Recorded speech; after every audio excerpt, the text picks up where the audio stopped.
2014-15 compensation plan. Thank you. Mrs. Bell. Yes, sir. You wanna ask Mr. Morado to step back in?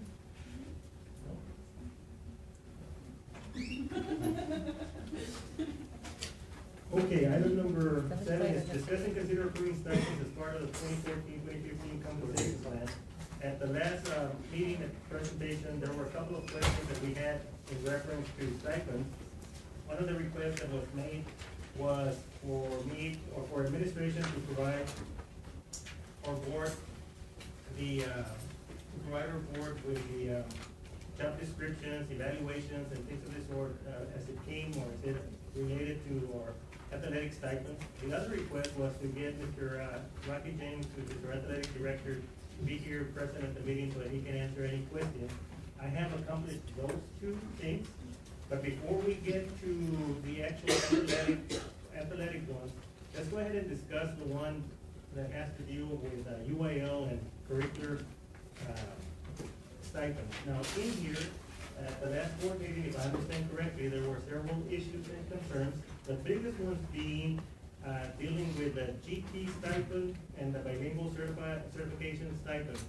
The biggest questions there, you remember from the previous presentation, we had a limit of 10 students in order to qualify for the stipend. Or board members, rightfully so, had a concern with that, and they felt that, it did not address the need that, clearly the need that they saw was out there, and the instructions that I got based on the conversations were for me to develop some type of sliding scale. I have attempted to do that. If you notice there under GT, which has a little 3 on the side, but that denotes what I'm about to say. And what we're saying is that in order to qualify for the GT stipend, previously we said you needed to have at least 10 students in order to qualify for the stipend. We have modified that. It is a sliding scale. So if you have between 1 to 5 students, you get half of the stipend, being 250. 6+ students, you get the full stipend of 500. So that was one of the recommendations that the board gave us, and we have incorporated those numbers in there. If you notice for the junior high and high school, that's also the same. But at the junior high and the high school, we go by preparation. So if a teacher has one prep of, what does it say on the bottom? One prep of, Ms. It's one prep, $250? Yes, no, but, Oh, so that can define what the preparations are. it's a class section. A class section, okay. So like if I was an English teacher, it would be like English pre-P. Right, there you go. And then literature, not like 3 classes of English pre-P. It has to be, Like literature, AP. it has to be pre-AP or AP. That's correct. For dual enrollment. Right. AP and pre-P and dual enrollment. So if you have one prep, that's 250, 2+, you get the 500. Same thing with bilingual certification. Again, it was previously, on the previous presentation, we said that you needed to have at least 10 students to qualify for the stipend. We have done the sliding scale. You have between 1 to 10 students, you get half of the stipend, which is 500. 11+ will give you the entire $1,000 stipend. The other ones we have already previously discussed, and I haven't gotten any, as far as any questions or any concerns. So at this time, I'll open it up for any questions or comments from the board. So I have a question. In the elementary level, the bilingual, you have to have a certain number of students. At the secondary level, there is no need. So if I have one, if I'm certified, I get it automatically. Like even if I teach no kids, I get it. We have to have 1 to 5. Remember that in ESL is for the you need to be teaching the content in the content area. Yes, but like they say, I'm an ESL certified teacher. Okay. And Jessica is, we teach the same class. And they put all the kids in Jessica's class, which has happened, and I don't get any kids, which has happened. Do I get the $1,000 just for my certificate?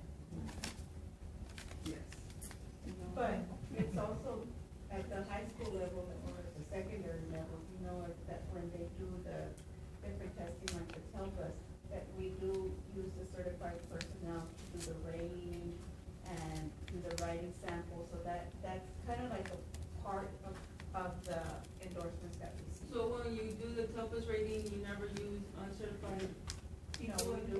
Yeah, just clarifying. Sir, where did y'all come up with this, like 1 through 5, 6 plus like? Again, these were, numbers that we worked on. We looked at, I think we looked at San Benito, right? San Benito has a similar sliding scale, but we also, we got input from our principals and from, our central office staff. Did you ask these teachers? No, we did not. No, and we looked at the number of students on each campus also. And I think previously the presentation that was done before, the number of students were too low, I think what we had set, so we kind of raised it. But we don't, we raised it on their number. And Ms. Jaramillo was part of getting this sliding scale, or she was not part of this? Yes, I I- asked Ms. Jaramillo's input and Ms. Yes, I thought that the sliding scale would be a good idea. It's a happy medium. I do have a question though about the bilingual teacher, and just because you're certified, you get the $1,000? I didn't know that to be true in the past. No, that's not what we said. Oh, okay. And it was for ESL at the secondary. Secondary. Oh, I see. So for the bilingual teacher at the elementary, it's a sliding scale, 1 through 10, 500, 11 plus 1,000. Mr. Garcia, who determines, like, how do the kids get placed in, as far as the team? That's a good question. Normally, the way that students get selected into the classroom is by what is called a lottery. In other words, you pass them out, and that's how it's done. Ms. Lisa or Ms. Jaramillo, how do those students get assigned to the classes? For bilingual, Yes. they get assigned to a bilingually certified teacher. And so, yeah, those are generally, I mean, I know in my case at the elementary, they were the ones that were serving the kids previously. They've done a good job. I kept the same teacher. And the bottom line, since they're bilingual, they have to be with a bilingual certified teacher, and for the most part, again, the teachers that are servicing our bilingual population at this time, again, are doing a good job, very hardworking teachers, and that is how they got to. As a parent, I can't opt to put my kid in a regular class, Yes, even though they're labeled ESL? yes. Sir, when I asked the And we do teachers have- have input, why don't they ask the teachers? Because this covers the entire spectrum. If we're going to have a sliding scale, I mean, it covers it from 1 to 5 and 6 plus. That's the only reason why. Now, if we were excluding and saying, okay, 6 plus and 6 to 15 and so on down the line, not giving everybody an opportunity to receive a partial stipend, then I could see doing that. Is this generated to tailor to our population numbers? Yes. Yes, because we don't have classes, like for example, I don't think we have, what are my GP numbers at the intermediate or at the elementary? Intermediate has, coming in at 3rd grade, we only have 4. At 4th grade, I think we have from 15 to 18, and then 5th grade, I think 50, something like that. So they're not like huge numbers. And in yours, Ms. I Carmen? have no more than probably about 5 to 8 students. For the whole campus? Yes. Oh, it's only first and second that gets, right? They Well, don't- it's the middle of kinder actually. Would So, that be prorated? What's we'll that? see. Like, she said it's in the middle of kinder, so how would that, Yes, we get programs. What were you gonna say, Ms. Arnold? I don't know, because now it escaped me. Because we went on so. Sorry. Mr. Garcia, so like if there's like 5 or 6, would it make more sense to just put them with one teacher or spread the kids around or, you know what I mean? When it comes to bilingual, Bilingual or? that's a good question for my principals to answer. Do you spread the If bilingual there's- students around? Well, yeah, like what makes more sense in regards to the kids, you know, excelling and stuff? Do you spread them around with other teachers or you keep them like in a group? Well, you wanna go? Yeah. That's fine. I think that when we do that, because now with the new state accountability, there are new ELL progress measures that we need to make sure we are meeting. We need to be very intentional and specific with our instruction and making sure that whoever is delivering the instruction is one that is definitely one that has taught children and that has that expertise. So then if if we're willing to do that, then we need to make sure that our teachers are up to date with all the bilingual strategies, all the delivery of instruction, all those strategies that are gonna help, all the PSYOP trainings and things like that that help our students. So, I mean, it could work either way, but definitely we need to make sure that if we do that, that our teachers are ready for that. I know last year the board policy changed, so at the intermediate, the pull-out GT program was taken away. How is that, how does it affect, or how, like we're trying to save money. I know at the elementary level, we have a pull-out program with the GT. Like, how does it work with the pull-out program and then the teachers when they serve the kids in class? We no longer have a pull-up program, is that correct? At the intermediate, how about the elementary? We're changing that, that's gonna be on the, agenda for the next one.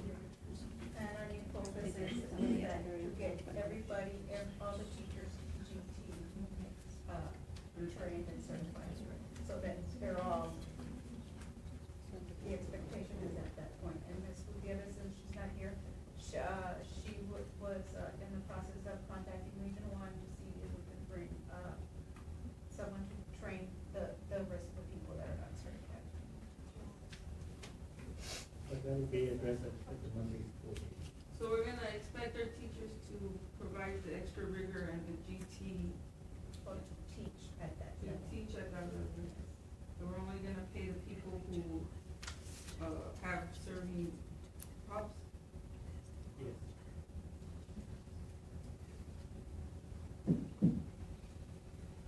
Any other questions?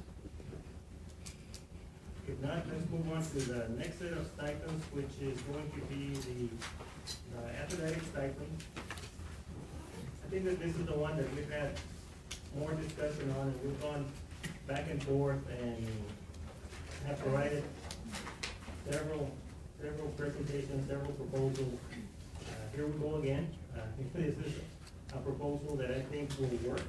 One of the things that I'm trying to accomplish, and I'll open it up for questions in a little while, is that the way that we currently have, especially our athletic stipends, I do not think that it addresses the need equitably, which means that if we look at the stipend the way we have it right now, it's not standardized. If you notice there, head coaches get X number of dollars, assistant coaches get X number of dollars, and the way it is right now, it's all over, it's not consistent.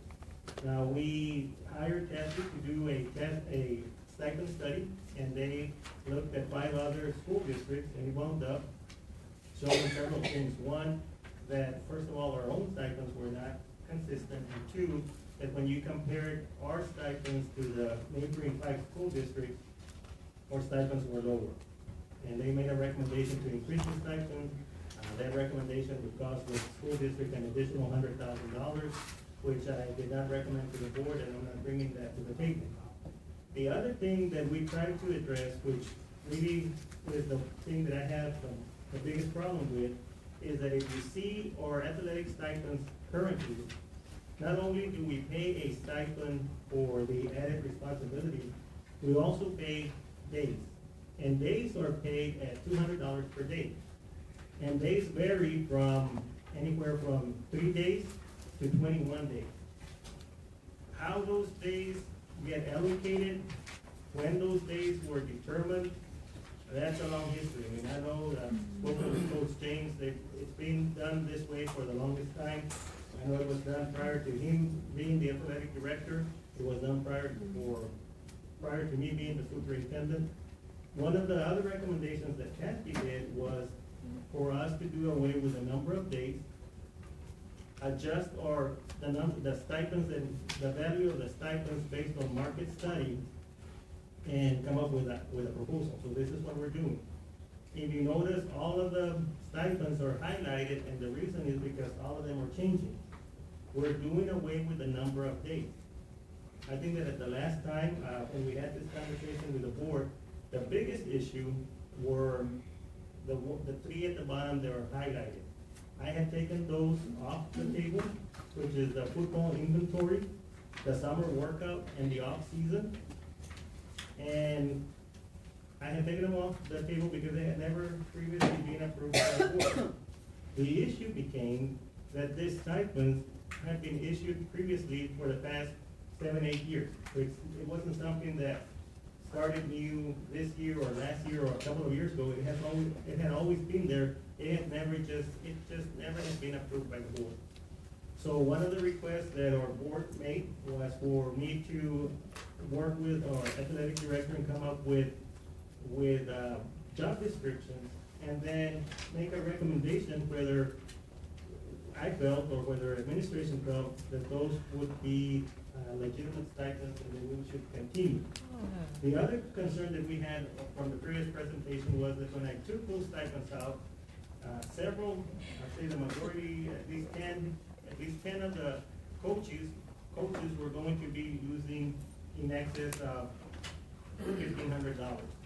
And I talked about, well, let's make an exception, let's grandfather some coaches in, and that didn't go over very well. And I understand, we don't want to grandfather individuals, we want to be consistent. So what we have done, come back and included the football inventory, because I have a job description. I actually looked into it. I think that it's very important. It's one person that gets a $1,000 stipend for that. The summer workout, which is two coaches that receive that, and that's to help with working the summers. One of the concerns that the board had, and I have addressed it with our athletic director, and he can answer to this, is to ensure that that stipend, if we were to approve it, to be issued out between a male and a female. That way we would have representation for all our students that are coming to any summer workout. I believe that we can expand on that later on in the presentation. The final one was the off-season. The off-season is a $1,000 stipend that football coaches get. I looked into it. It is necessary. Now, there's two ways that you can address that issue if the board so desires. One, I'd like saying that $1,000 stipend be upfront, put it there on the list, or you could increase the assistant football stipend from, I believe, assistant football right now is $4,000 and make it $5,000, if I'm not mistaken. I believe that those are the figures. So with that being said, I am going to recommend to the board that we include them back in the list, since this has been something that has been going on for in excess of 7 years. We now have job descriptions, we have evaluations, and we do away with the dates, so I think that that's something that we really need to accomplish. Now, all this, there are still going to be coaches that are going to be losing money. The difference is that it's not going to be 2,000, 3,000. The majority of them are going to be losing 150. There's still a couple of coaches that will lose in excess of $1,000. But at this time, I will not recommend grandfathering anyone. Grandfathering anyone if this stipends are approved. So with that being said, I'm going to open it up for questions, and I'm going to ask Coach James to step up to the podium, and together we'll try to answer your questions, concerns, and comments. Thank you. So any questions? If I can ask you a question, I was reading the athletic trainer's job description, and it says check safety of existing school athletic equipment and services equipment consultant. Is that correct? He's basically talking about his own equipment that Oh, he his own? has. Yeah, Yeah, not- yes, yeah, not our equipment. Okay, he's not Not checking- sleds and Right, stuff like that. right, he's not- All of his own equipment that he has in there. He's got a lot of stuff. He has the stem machines, and he basically takes care of his own equipment. Including an ice machine, he has an ice machine both of the training rooms, and basically takes care of that. And I guess another question I would have on football inventory. Why is it so important to manage football inventory when you have other inventories that possibly can be more money? Basically, because inventory for football just has 1,000 different items. You can say you're doing an inventory for basketball or for baseball, got your bats, you got a couple of things, a couple of balls. For football, you got chin straps, little pins that go in the helmet, you got everything, pants, shorts, game pants, you got everything. And basically, like this person who's David Zuniga, he's in charge of all of that. He's in charge of letting you know, hey, we need more shoestrings. I mean, there's a ton of things. I think there's 100 and something items that we deal with on a football basis that he's in charge of. Yeah, one of the other things that is also worth noting, is I think that it's probably the most important part of it, is that this individual is responsible for cleaning and disinfecting all the equipment. And, that, to me, that's a safety issue. And that's one of our more goals, to make sure that we have, a safe environment. This individual is responsible for that. Now, as far as it being named inventory manager or football inventory, if the board so desires, we can change that. I don't have, exactly what we could call it, but I don't know. I don't have a specific name, but it does deal with cleaning and disinfecting the equipment, which controls staph infections and any other potential problems that might arise. And I guess that's my second question would be, is the inventory person, does he check for safety, for integrity of the equipment? Yes, it does. Accountability of, whatever, is that documented? Written down. Well, anything that goes bad, we put aside. Helmets get done by Rydell. We don't mess with the helmets. When they do come in, they will disinfect and stuff, then they get shipped off. Rydell does their own certification of the helmets. So It it's lasts more, 10 years. so it's more than just inventory. Yes, it's, I know when you look at inventory, you're thinking he's getting in a couple of items, but he's not. He's getting thousands and thousands of items, and basically you need one person in charge. If you get too many people in charge of that, you're gonna lose a bunch of different items. Things are gonna be put in different areas. With Coach Zuniga, basically he takes care of that. Do other coaches help him? Yes. I mean, he couldn't do it all on his own. He wouldn't have enough hours in the day to actually take care of a football program all by himself. But I have to have somebody in charge, and somebody who's gonna tell the other guys, say this is where everything's gonna go, and basically he's in charge of that. Basically in charge of hanging up game jerseys for varsity, JV, freshmen. He's in charge of all those things. Even a lot of the washing. We got short-handed a lot of times, and so basically got in charge of the washing also, since that's part of our inventory stuff. So, the hours, he's probably making 10 cents an hour. You're gonna try to do an hourly wage on the hours he's actually putting in to do that job. So it's not something he's making $1,000 for just showing up to work every day. It's actually earning every single day. He's earning. And this only just football? He just does football inventory. Yeah, all the other sports, very, very simple to do inventory on. I take an inventory list at the end of every season of every sport. I get an inventory list. It's inside, we also pack that little binder. Basically, the coach will turn in an inventory list of everything he has. So in case, say, my baseball coach leaves somewhere, I'm able to hand the new head coach, this is all your equipment right here. The inventory was done, everything's clean, and here's basically your inventory. So all coaches turn in that inventory, and also their coaches, their evaluations with their coaches. They turn that into me also, all their evaluations. Coach James, do you evaluate your coaches? Yes. And, This will be the first time I start evaluating. I've had everybody evaluate their coaches. And me and Ms. Garcia were talking and thought, we came up with that I should also evaluate them. So this is the first year I've evaluated my coaches. And how many times, since this being your first year, how many times are you gonna do it? Like, just at the end of the year, or? Probably at the end of their season, whatever their season may be, evaluate them then, and then hopefully evaluate at the end overall there, because sports doesn't ever end for us. Like football goes on and on and on. That other stipend, that other $1,000 stipend, basically we've been in season now for 3 weeks. This is our 3rd week. School doesn't start until the end of this month.